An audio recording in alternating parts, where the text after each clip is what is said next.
For company. Okay, thank you. All ready to roll? Right, we'll call this meeting to order. We also have an agenda. I want to say a word there in 7B concerning information on the meeting that's coming up. Apart from that, anything else, Denise? No, I'm not doing that. Okay, we need an approval of this agenda then. Councillor Stevenson. Derek? You Bill? Anyone opposed? It is carried. Does anyone have a declaration of pecuniary interest? Seeing none. Our last meeting was on December the 18th, 2025. Motion to put those minutes on the floor. excuse me, Mr. Chair, just a motion where it's you and Councillor Debo on the duck derby. I just wonder if Councillor, I should be declaring on that.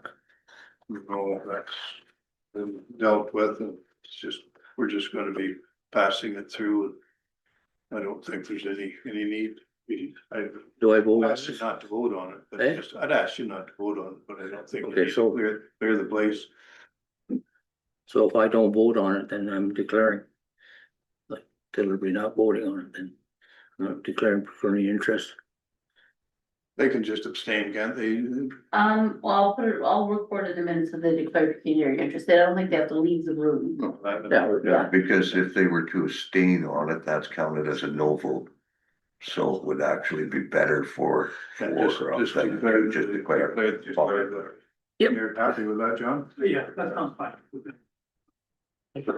There'll be a motion to the minutes of December on the floor. So no. Seconder, Councillor Stevens will do that. Eric. Anyone opposed? We're gonna have discussion on On which? the minutes. Yeah, you Okay, wanna? well, Councillor We're Stevens, easy to get along with. okay, Councillor Stevens would like to discuss motions 401 and 402. In my opinion, those motions are illegal. They should have never come to council for a vote. The issues that were brought up were never put on an agenda that the public could see that they were on an agenda. The chair came up with the motions, and a chair should never make motions. It's not in our procedural bylaw. It's not their job. So I would like a legal opinion on the legalities of these motions before they are ever acted on by this council. Well, first off, I'm gonna ask for directions from our clerk. I'll have to review the procedure bylaw to verify what or to review what Derek is the issues that Derek has come forth with. Well, in that case, is there any who made those motions? Just wait, like, check here. One was made by Linda and John. One was made by John and Rose. are you folks, able to set these aside until we get a ruling on this?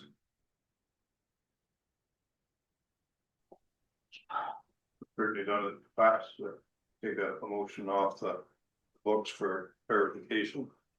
My opinion would be there's plenty of time to get the legal opinion without setting them aside. If that's what the councillor is requesting.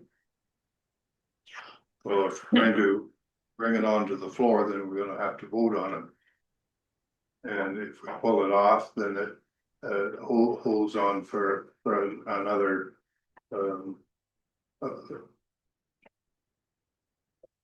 another agenda.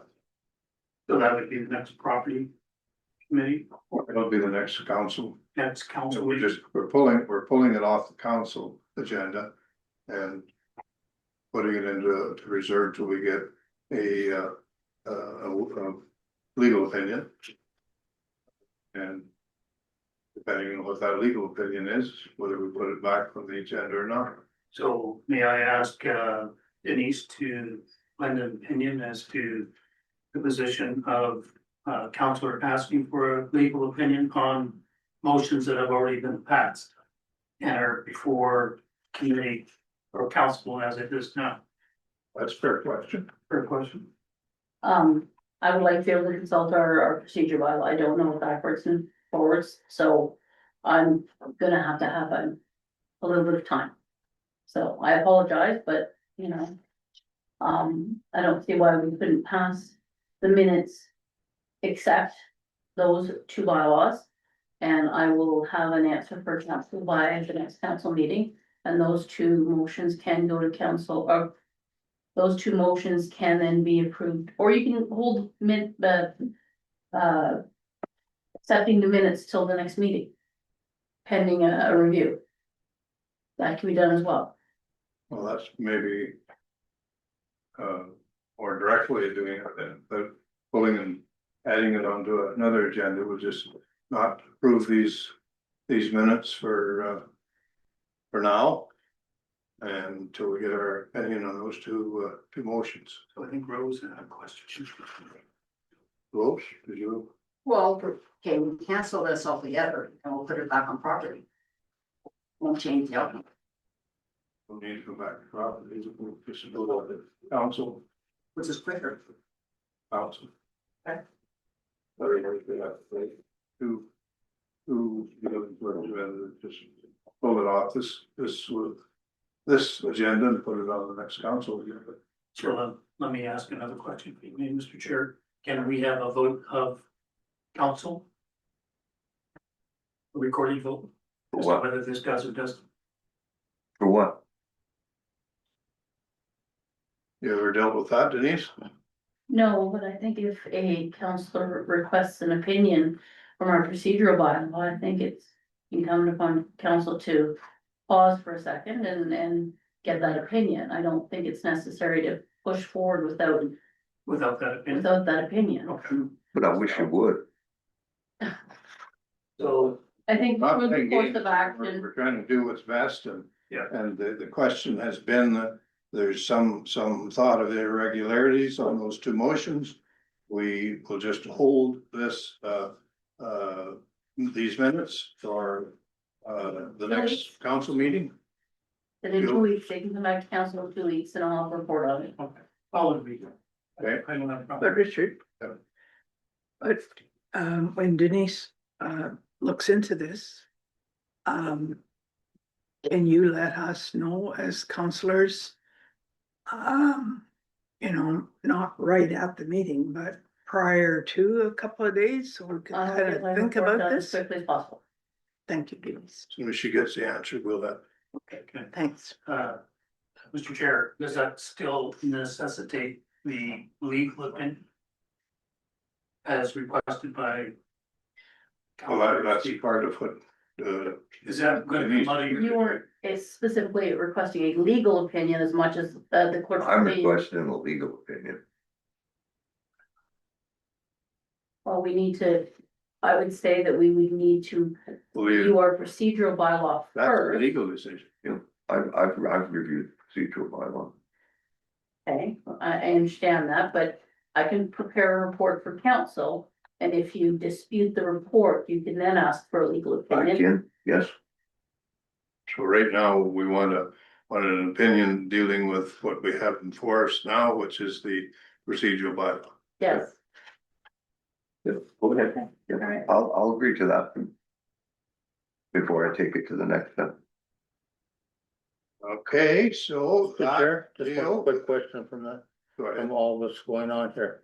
No, if it determines it goes one way or the other, those motions can be reintroduced. Although we were not gonna accept the agenda at this point. We're gonna- No, so, but, if it finds out that, there was a problem with it or whatever like that, those motions can be reintroduced properly or by different, councillors. Change the wording and put it back on the. Right, so, really. It's not gonna solve anything, but we need to Yeah, make sure it's done and everybody's. Not necessarily happy with it, but it's the way it is. So we will withdraw the approval of those minutes until after we get Denise's report. All right. Now, have you talked with your friends at KPMG? Have they got a time frame? She's online. Oh, all right. She's ready. All right, well then, I guess we are down to a delegation from Tiffany and both Tiffany's the one that's doing it. Tiffany, you've got the floor. I've set it up so you can share your screen, Tiffany. Amazing. Thank you. Thank you, Denise. Okay, everyone.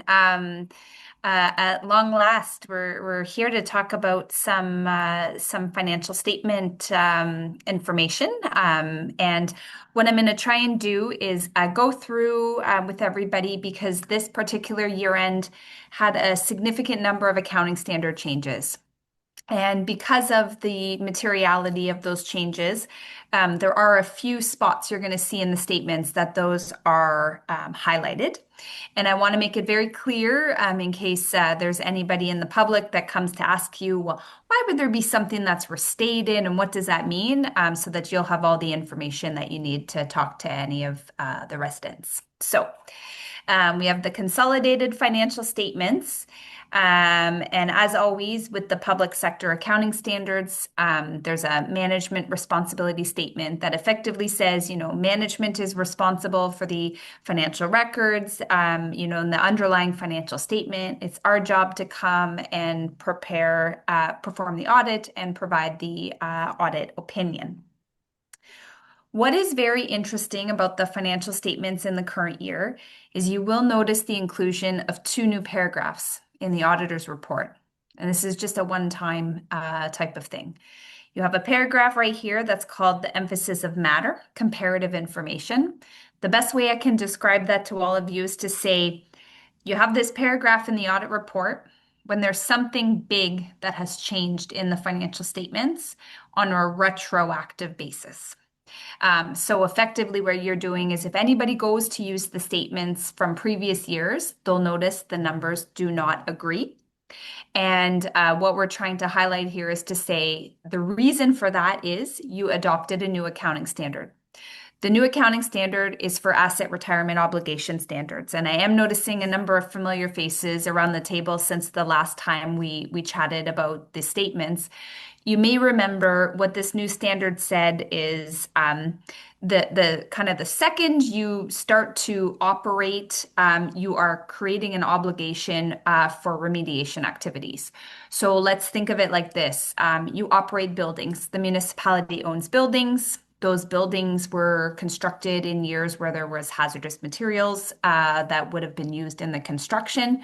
So at some point in time, the municipality has an obligation to remediate those particular locations. That's kind of the crux of what we're saying here with this new asset retirement obligation standard. It's very different because it required an entirely balance sheet impact. It actually allowed you to increase the value of your assets and increase the value of your obligations. So there's a whole bunch of impacts in the statements relating to that. The next paragraph that you don't see very often, this paragraph is effectively saying, hey, we know the numbers changed. We went and we audited those numbers in the year that we just performed this audit. So those are just two paragraphs that only hang around for this one big year of adoption of new standards, and then they're going to go away. Assuming council approves the statements today, we have one last thing that we're waiting on based on our discussions with Adam. We would be proposing to issue our audit report tomorrow, and then very quickly subsequently to that, get the financial information return submitted and off to the province. Of course, your lenders are asking for these statements, so they can be provided to them as soon as they are available tomorrow. And we are proposing to issue an unqualified or clean audit opinion, which says the statements are prepared in accordance with the public sector accounting standards. But disclaimer, go and highlight and take a little peek at all of these changes that are impacting the statements for the year. So I think it's always good for us to have a bit of a conversation about what the statements kind of look like. And I think it's important if you have any, residents coming up to you that said, oh, wait a minute, I'm noticing this note here that says restated. What does that mean? Why is that included in there? It's not an error correction or anything like that. What this new ARO standard said was you effectively go back to the beginning of time when you owned the particular assets, and you bring the obligation that you have for the remediation onto the balance sheet at that point in time. So that means that you need to go back and adjust those opening balances. So that's the reason why you would see that notation of that restatement right there. Okay, so the changes that I just wanted to highlight on the statement of financial position. So a few things. So number one, you can see the cash balance is down just a bit on a year-over-year basis to about 1.25 million. That's because you did go and use some of your cash for investing in capital purposes. So you had about $1.4 million of operating cash flow. You utilized that to fund capital purchases before considering the transfers between construction in progress and regular assets of about 1.6 million. You bought some additional investments of about 520,000, and you repaid your debt of about 145,000. So those are the main drivers of what caused your cash balance to change. As I mentioned just a second ago, you can see right here, your investment balance is up on a year-over-year basis. Those are 3 GICs and a smaller high-interest savings account. So one of the other changes that had occurred in the year was there was a big new standard for financial instruments. It really only impacted your investments if you would have, let's say you went to and you would invest in a number of pooled funds or things like that are carried at market value. That's where there would have been the majority of the changes noted, but not so much here in the current year. Taxes receivable. So taxes receivable are up just a bit, up to about $749,000. We can look at it in just a second, but that's primarily the current aging category. I always highlight that as council. I think it's important for you to know which of those balances are older, because you can more likely to collect those more current balances versus the older balances. You're sitting at about 13.9% of your total taxes receivable compared to your total tax levy. And I know the number one question I usually get from council members, is that good? Is it bad? How do we compare? What does it look like? 13%, I would say, is definitely middle of the road when you're looking at Northern Ontario municipalities and how quickly they collect their tax balances. I would say sometimes you'll see some municipalities that are very aggressive, kind of under that 10%, and you see some that are actually closer to hitting the 25% mark.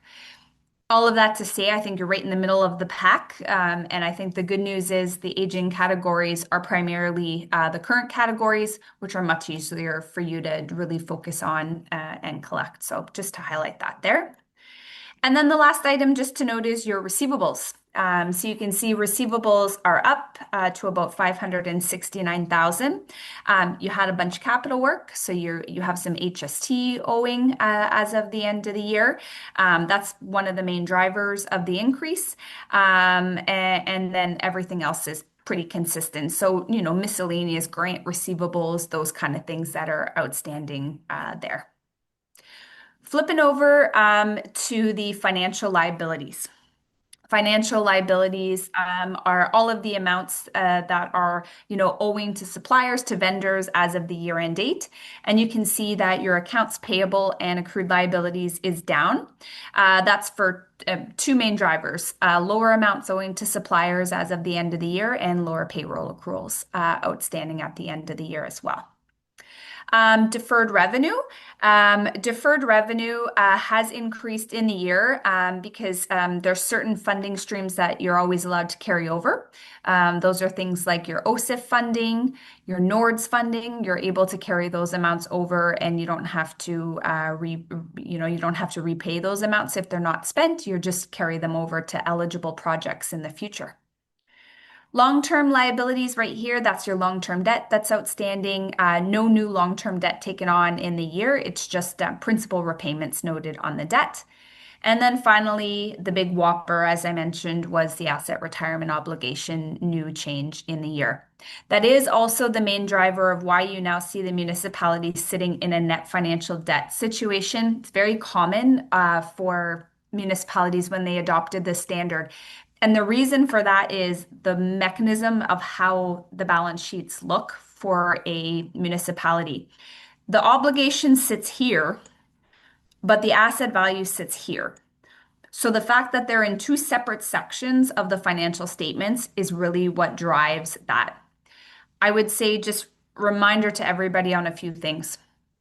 The way municipal budgeting works, municipal budgeting would say in a year where you're actually going to complete the remediation efforts, so close a landfill, remediate a building, that's the year you actually budget for those expenses in the year.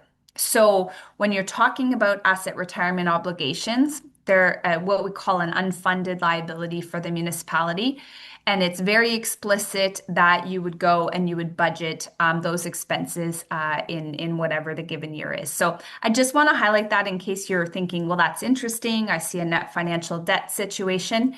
You're still in a quite a solid financial situation as a municipality because you haven't been required to take on as much long-term debt as some other municipalities have to fund their capital purchases. So yes, you have the ARO, but that's definitely very common in the municipal space now. Looking at your non-financial assets, this is important because you can't easily convert those to cash unless you decide you're going to start to sell off some of your municipal assets, which is not a very common thing to do. Your tangible capital assets are up to about $18.2 million. It was a year of a lot of bridge work back for the 2023 year end. Also some work on the arena, a plow, sewage treatment plant, some road work, some machinery and equipment that was all funded in the year. And then your prepaid expenses are just expenses that are paid in advance and taken into expenses in the year that you've actually incurred those amounts. Moving over onto the statement of operations. So all transactions from January 1st of any given year to December 31st, your total revenue has increased in the year by about 270,000 or 3% on a year-over-year basis. Property taxes, tend to trend upwards whenever you have any budgeted increase in any of your tax rates noted. One of your main changes here is these Government of Canada grants. So that's your federal grants.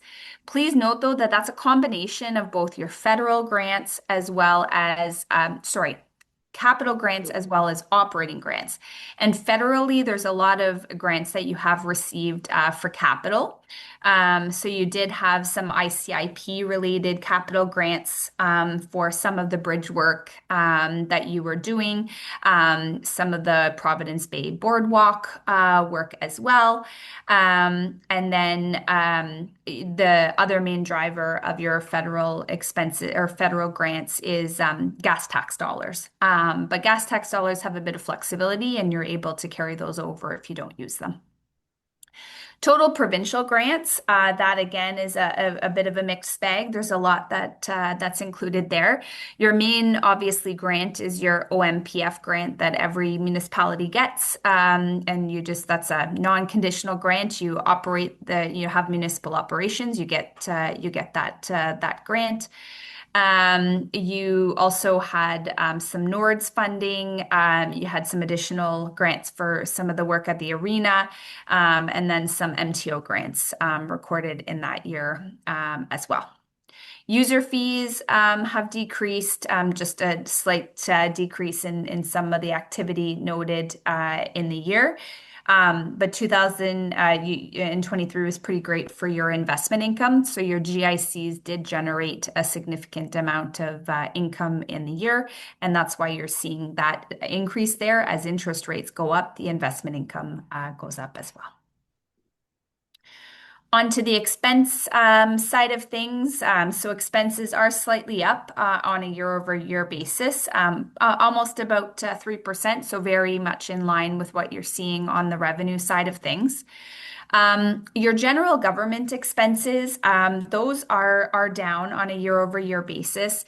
I know we're going back in time a little bit, but in 2022, you did have some additional expenses for the community transportation services.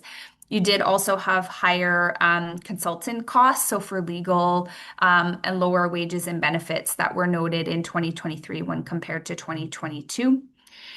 Protection to persons and property, that's the next line down. It's pretty comparable, about an $18,000 increase in the year. Your transportation services, that is up to 2.3 million at the end of the year. That's just some additional salaries and benefits. Other thing to note is as you invest in capital, which you have been as a municipality, you're going to have additional amortization expense that has been noted as well. Health services is up. Your levies to the DSAB and to the health unit, those have both increased. So you're seeing those expenses increasing as well.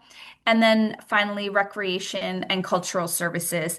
That is a little bit up on a year-over-year basis because there was some additional costs associated with both the arena and additional playground costs as well that are the main drivers of those increases. But that increase was planned and noted within budget for sure.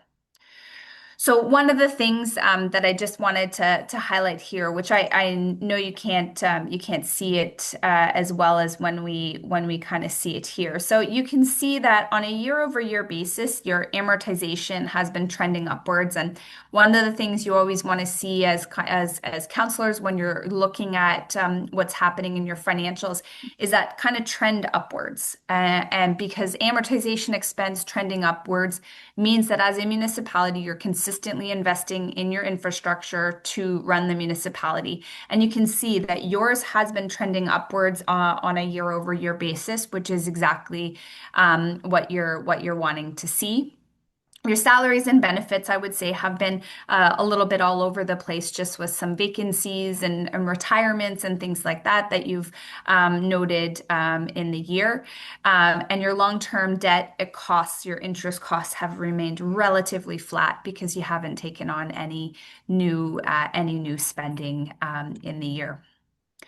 So one of the last things that I just always want to have a little bit of a conversation about, because I do think that, you sometimes will see the annual deficit and you'll think, well, what does that mean?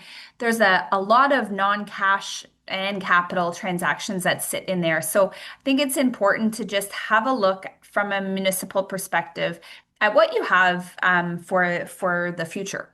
And you've done a really great job at accumulating your net assets. You have about $16.6 million of total accumulated net assets. But the one thing I just want to highlight is remember here, when you're talking about tangible capital assets, unless you start to sell those, you don't get access to those funds. You see your asset retirement obligations are listed as amounts to be recovered because those are amounts that you're going to fund those costs in the year where you expect to incur those expenses. So what does that mean to you? It means that you've accumulated about $3.8 million of reserves that have been set aside by council, and then another 546,000 of some amounts that have been accumulated for specific purposes as well. And I think the good thing, if I'm a council member, one thing that I'm going to look at that's important is, are those funded? So do you have a sufficient amount of cash and investments that you've been able to accumulate to make sure that if push came to shove and you needed to use those amounts, that you did have them, and you can see by looking at your balance sheet that those amounts are fully funded.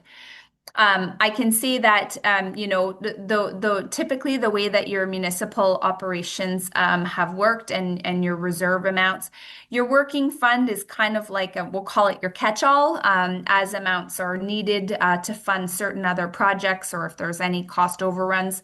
The working fund tends to be the one that fluctuates on a year-over-year basis. So think of that as your accumulated surplus that you have available.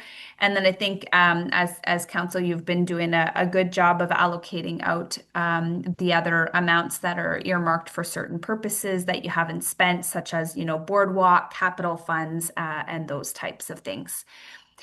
So I think from my perspective, I mean, I do very much. I saw Denise over there.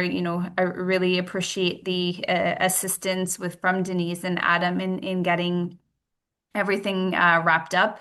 I know she's had a lot of work on her plate. She was a one woman show for quite a portion of the time trying to get this all wrapped up in a year where there was a bunch of consultant reports needed to also verify what was included as the AROs and things like that.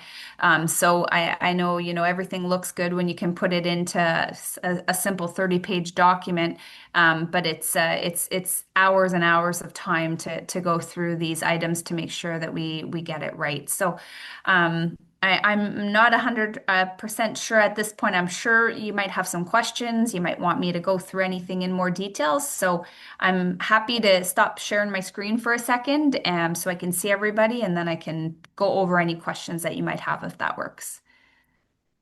And Denise, please also, if I've missed anything and you want to add anything in, please do. No, I think you've done a fantastic job with me. Oh, sorry. Yep. Whoever you are. No. We've dealt with about 3 or 4 different people about that office, so I understand they're fixing it up. Council, have any questions? Come on, Richard. Well, I'm not gonna ask any questions. I just wanna comment that it's quite showable in the statements that we did lose $2 million with the shakeup of the new system. And our surplus, cumulative surplus took the hit, but it's all paperwork and I'm not really too terribly excited about it. That's a great way to describe it. It's non-cash transactions because all of your AROs were so old. They were fully depreciated at the date of transition. So unfortunately, what that does for everybody is it does result in kind of that additional expense being recorded. The good news is, in the years that you're actually going to get the levies to fund those expenses, things will kind of flip back the other way. So I guess my next question is, what more do we have to do to get our 24 statements ready? Yeah, we're ready. We're ready to go when we can get it on the schedule. So we'll coordinate with Denise and Adam for sure to get that off of everybody's plates. The good news is for everybody's purposes too. There's only one new standard that deals with revenue, thank goodness, and it's not as complex as what we're seeing here. So it should be a bit more seamless. I think you guys have had some good stability in your staffing as well, so that always helps. So what I can commit to council is we'll set a meeting in the next week with Denise and Adam just to get a more firmed up timeline so that everybody's aware. No break, no break. No breaks for sure. Fair enough. Tiffany, do you need a motion from council to approve the financial statements as presented? I do, please. I'll make that motion for you. Derek. Second, Second.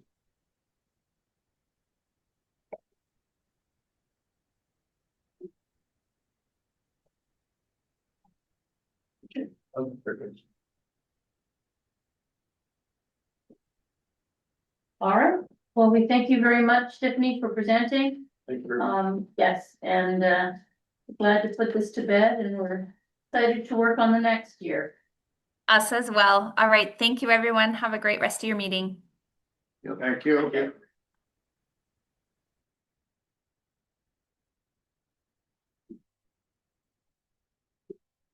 I think while we're talking about audits, I think we as council should give a big round of thanks to Denise and later on Adam for helping us out, because I'm sure a lot of us don't understand this. We need your help. It isn't easy, but it has to be done. Now, that being said, once you take time to review it, if there are any questions you have, please send them on to us, and if we can't answer them, we'll definitely ask Tiffany to respond. I have one question. I don't know if it's tied into this or not. From another report, we decided that we need $3.some million for asset management. How does this tie into the? Do we have to set that aside? I don't understand your question, so. Okay, from another report we got, in order to maintain the assets we have to put aside, I think it was like close to $3 million. Okay, per that year. one is a budgeting exercise, one's an auditing exercise. So basically what they've done from an asset management perspective is taken a look at all of the assets and said, okay, in order to maintain your assets, we know it's gonna cost you X number of dollars to replace the ceiling over here Yeah. and $3 million to replace this over here, and they're saying this is how much you should be setting aside. What they've done is they've averaged it out and said, okay, so on average, you're probably gonna need about $3 million a year going forward for the next little while in order to meet those obligations. That's a budgeting exercise. That has nothing to do with the actual Okay, spend. so, yeah, This is the actual spend document. all What right, you're talking about is a budget document. And that's where the two that's are. why I was just wondering how it ties into this. Yeah. It doesn't really. Doesn't really tie. One is giving you guidance and advice on what you could potentially plan to spend the money on. This here is a historical document to say what you did spend the money on. Good, thank you. You're welcome. Anyone else? Or forever hold your peace? But as I said, you have all the rest of the year to Not hold your peace. write and ask questions. Okay. Because we're only a year behind. And just to let the public know that once we get the final documents, these are still draft format. Once we do get the final documents, they will be posted on our website.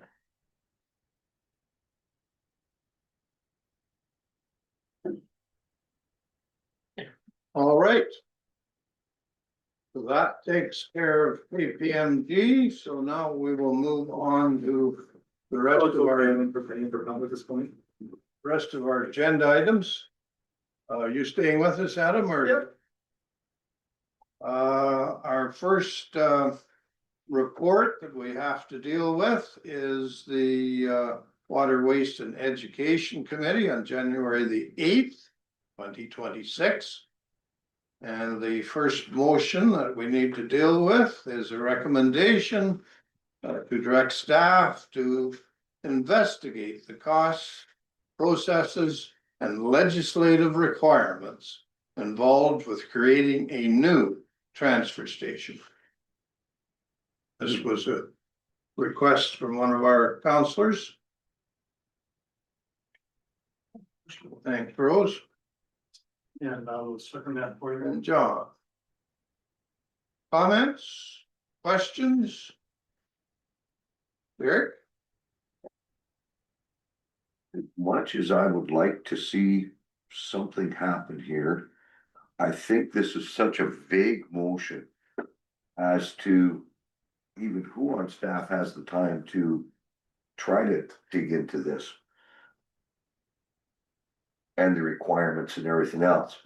As much as I hate saying that we need consultants and consultants, I don't know whether we have anybody on staff that even has the expertise to be able to dive into this whole project with all the different ministries and that, and try to come up with some costing and legislation requirements.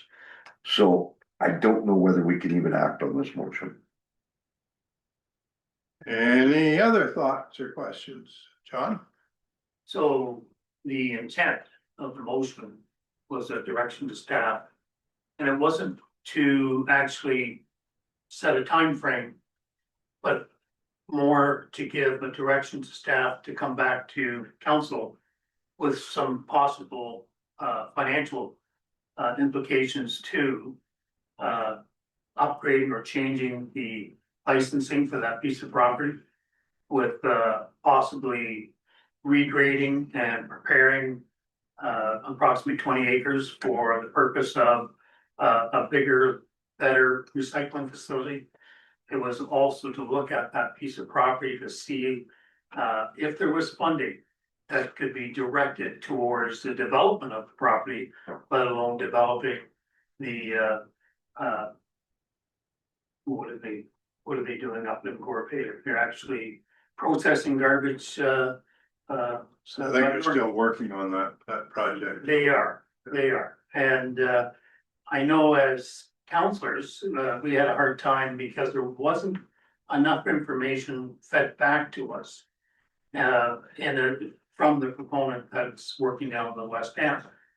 So that leads me to believe that council might consider having their own facility with their own control in the long run. This is not a fix it today or tomorrow. This is looking at in 5, 6, 7, 8 years to come. But the preparation would be better had now than to wait 10, 15, 20 years and be left in the same situation we were with at the Providence Bay Camp, having to close it early because of ministry directions that they were closing our facility, and we were moving to total removal off site, off the island to that in particular Dodge dump. So this is an alternative to sitting and waiting, is to be a little bit more progressive and look at what we can do without going out to engineers and consultants to consider. We've already done that, I believe, and it was a refresher for council to look at it from the point of view of the possibilities of that acres that we own already to bring it on stream in years to come. So it's the long view, it's not a short view, it's a long view. And that was the intent. And it's kind of a backup to what we already had. Yes, yes. I think, just to add to that is, I would think our first step is to talk to our road superintendent that deals with the process to see what extra facilities we actually need, or if we need it, before we start turning over a whole lot of numbers and getting things under control. Let's deal with the process we have in place. We have a transfer station that seems to be operating good. We are also dealing with our continued reports back and forth with the West End operation too. Yes, We need to start sometime. Pardon? We need to start sometime Well, to look at it. yeah, that's what we're doing. Mhm. But it's kind of we've got a system that's working. Let's look at what our next step is, as John's indicated. And if there's thoughts that we need to be looking at something else, maybe the one in Gorbey's gonna blow up, we don't know. It's still very early stages over there. If I may, Mr. North. Denise, who do we have on staff that we even have the expertise to even start phone calling and figuring all this stuff out? I don't think our road superintendent is the person to try to steer this. He has the roads to look after, not waste management. I think our road superintendent could give a general overview on how the landfill is running and whether he thinks it needs expansion. That would be information that he could provide, to start off the process. Certainly step one, I would think, is to talk to the guy that's running the show at this point. Sure. If I may add to that, Mr. Chair, the road superintendent could probably give us a better overview of his operation there today. And the potential for the increased volumes that could come. I know we already give days no charge for brush, which is one of the products that is produced or gathered at the facility now. And how that worked into a future site that might have more room. And I'm no expert, but it is a little tight, just as it is right now. But I will leave that for the road superintendent to come back, maybe with a little report back to council. And that is a good place to start. I agree, I think that's where we start, and we decide where we go from there. And thank you. Yeah. I think maybe we could include the Ministry of Environment in that too, just preliminary talk with them to see what they require for us to set up another transfer station. I do agree with partly what Councillor Stevens saying here. Unless we keep our eye on the ball, we could get into a lot of muddy water very quick. So I think it's a great idea that moving into the future, but we have to have a clear way of getting into it. So Anyone else wanna comment on it? Anyone? It's not really my place to say, but the truth is that there's a whole bunch of also legal requirements that would have to be investigated as part of this as well. I'm not sure we have all the expertise needed to, because I mean, we're talking about Ministry of Environment, we're talking about landfill, we're talking about some very potentially litigious issues and lots of legislation there that I don't think anybody on our staff has the expertise to comb through. So I think that you would require some legal opinion on that piece as well in order for accurate costing and thought process going forward. Yeah, so. Anyone else? Yeah, I might remind us that we had that opportunity a few years ago to lease the exact property that's being discussed, and we turned that down.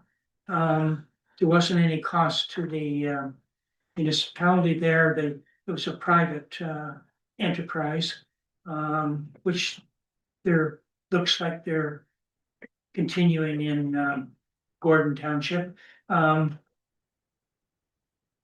I have reservations too, the same as Derek and Brian.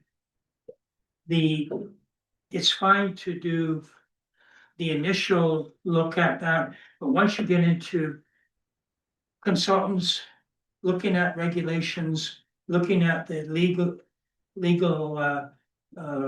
issues, I don't think that. Well, I don't know, but it sounds to me like a huge burden on just their staff. That would have to be paid out to legal consultation, engineering, the whole bit. And I think once we start to see costs coming back, we have a transfer station. I was there today. it works quite nicely. The drop-offs are all scheduled, and it's a pretty good managed system, I think. Anyways, we'll see where this goes. But I'm just concerned with the time and energy that's needed, and also I think we'll start to see some costs coming in. Well, as we've indicated, it's not a go forward, it's a start, just to get some information, and that's gonna start with the guy that's working the scene right now. Anyone else? Anyone opposed to this startup? I think that have to be in principle, Mr. Mayor. It is carried. And we need to accept the Aqua 2025 DWQMS review as information. I'll make that motion. I'll second it. Dale and Brian. Comments, questions? Anyone opposed to that report? It is carried. And we need to accept the letter from the Ministry of Municipal Affairs and Housing as information. You recall, Denise, what that That was regarding the OPA. OPA? Well, that was the letter that came from them. Okay, Yes. thanks. Motion, I'll make that. and it was Linda. John? Yeah. Comments, questions? We'll be dealing with that at the Tuesday meeting that you heard there earlier tonight. So that is carried. And we also made a motion that we pause the application process relating to the OPA application 2024-120 PA-25-002 for 90 days. I'll make that motion. Thanks, Brian. Seconder? Yes, Dale. Second. That again will be dealt with next Tuesday, hopefully. Anything, anybody want to comment on that? Anyone opposed? Yeah, Councillor Stevens is opposed. That motion is carried down. And we need to accept the correspondence from the Minnemoya Central Family Health Team as information and to loan. You, sorry, Missed a motion. you missed a motion. Okay. What about?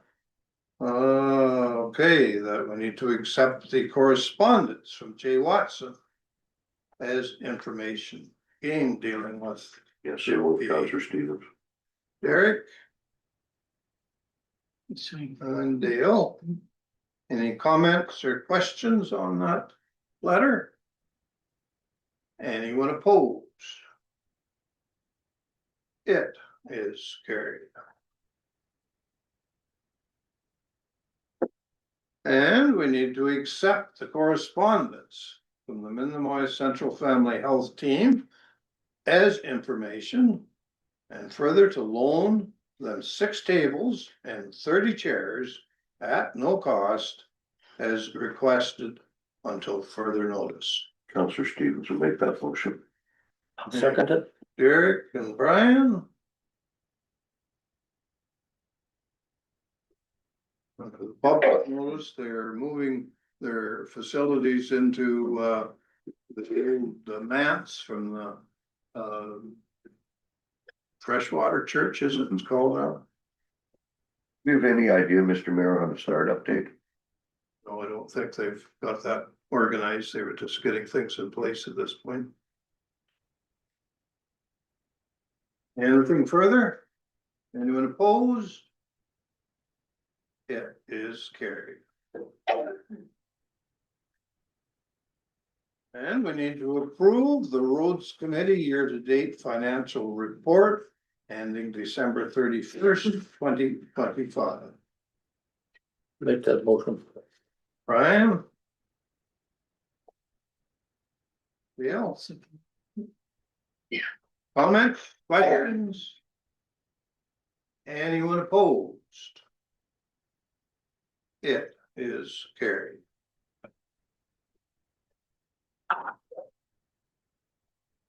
And we need to approve the Water Waste and Education Committee year-to-date financial report ending December the 31st, 2025. Don Second. and Linda. Comments, questions? Anyone opposed? It is carried. Okay, the next committee meeting was the property on January the 13th. And motions coming from there is that we accept the draft of the strategic asset management policy. That's going to be used to update our new strategic asset management program. Scott.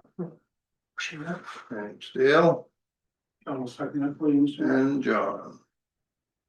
Comments, questions on that report? Anyone opposed? It is carried. And we want to support in principle a duck derby as described in the November 27th and 25 email from Jessica Basalo. Rose I'll second that. and Linda. Comments and questions in this ducky world? Anyone opposed? I think it's a good idea to try something new in the community. That is carried. And we need to approve the year-to-date financial report ending December the 31st, 2025. I will make that. Linda, So, Dale, yeah, comments, questions? Anyone opposed? It is carried. All right, we will move down to some unfinished business. And it deals with motion 419, 2025. And what are we gonna do with this one, Denise? Well, it was, recommended for, first reading and then staff return with responses to the comments as expressed in the public meeting. Ray did respond to council on, via email on the 18th, I believe, of December.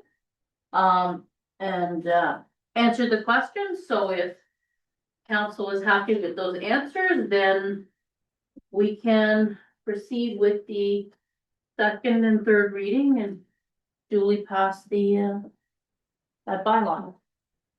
Just as an aside to that, I was talking to Raymond there earlier today. And he is satisfied that everything that needs to be between he and the planning board have been satisfied, so. That's I'll make a motion that we give it its third and final reading.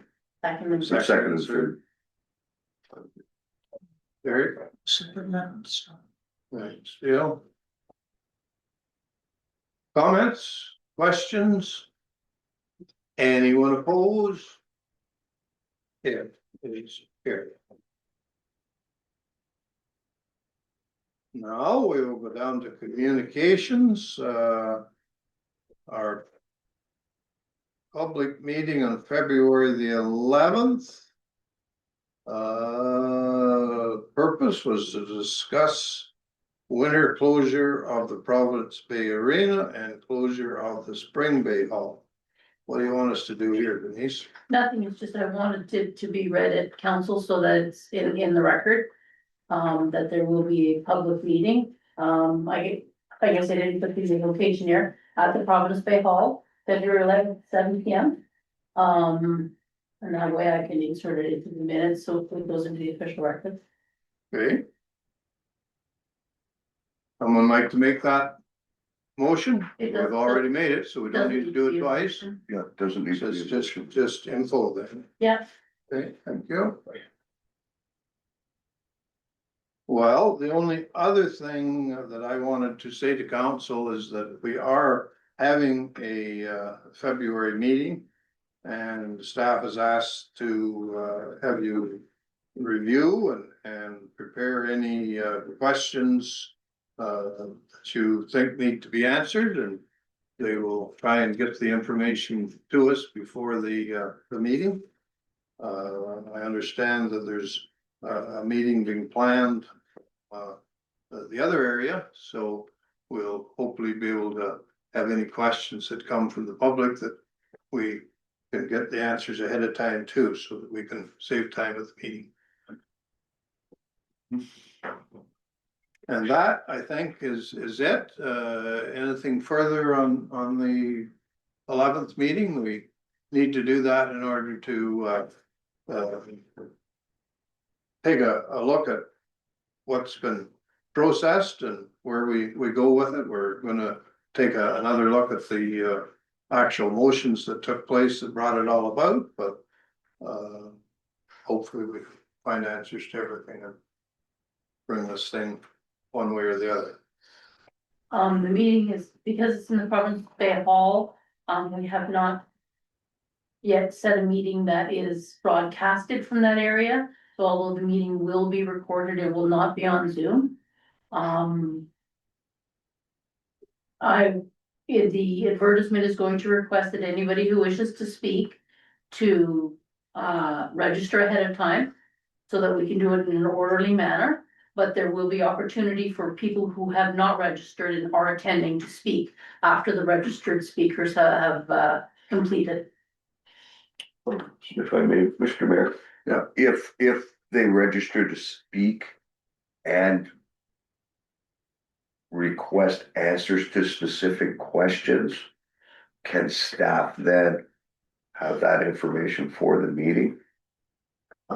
If questions are given ahead of time and staff has an opportunity to review them and answer them, then yes, staff will do our best to answer any questions that are posed by the public prior to the meeting. Yeah. Okay, so I think that's a good distinction to put out there, that if you want to speak and can get on the agenda and you can get your questions into staff, then staff then can maybe have those numbers Have an opportunity. and answers possibly for, and I think it would make for a lot more orderly meeting that way then.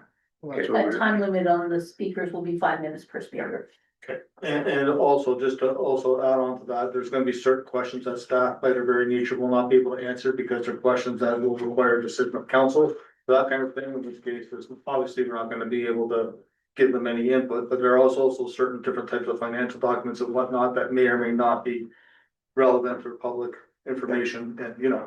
So, I'm saying within reasons. No, definitely, and I think that would have to be out there, that you can only answer the questions that you can answer, because ultimately it is council that makes the decision. So, but I do think that it would help keep order at that meeting if staff did have some of those questions to or answers to questions that were submitted.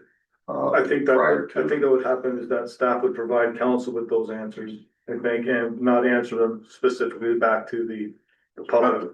Staff aren't gonna be answering. it. No, but you know what I mean, like, if they can have the answers, If we we have the answers. we will supply it to the meeting for sure. Who do we contact to get on the list? We're gonna put an advertisement on Facebook and then there'll be a link on there. I have people that don't do Facebook. Okay, well, they can just email me directly. And, or if they don't have email, they can just bring in a handwritten request. And I will note the names, and the order will be as in the order that I receive them here. So first come, first served. And that's all we're really trying to do is have a productive meeting there on the 11th for all of us. Okay. All right. We will leave that and go down to a confirming bylaw. So move, Counselor Stevens. And? John? Anyone opposed? Carried? And the all important adjournment. Thank you, Dale. And Lynn, No. thanks, everyone. Have a good night.